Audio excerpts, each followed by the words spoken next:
Il silenzio prima della tempesta, ma i tuoni si avvicinano e i lampi hanno già squarciato il cielo sopra il centrodestra.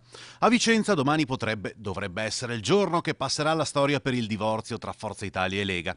Una cartina tornasole delle tensioni nazionali tra i due partiti. In Veneto le previsioni meteopolitiche dicono che la candidatura di Fabio Mantovani appesa un filo. Dopo il documento firmato all'unanimità dal direttivo cittadino con cui il Carroccio prende le distanze dall'alfiere di Forza Italia, sono due le ipotesi.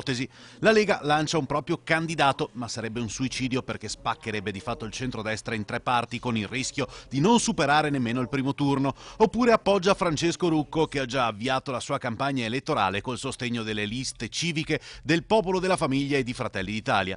Compattandosi in questo modo, il centrodestra potrebbe provare a vincere con o senza Forza Italia.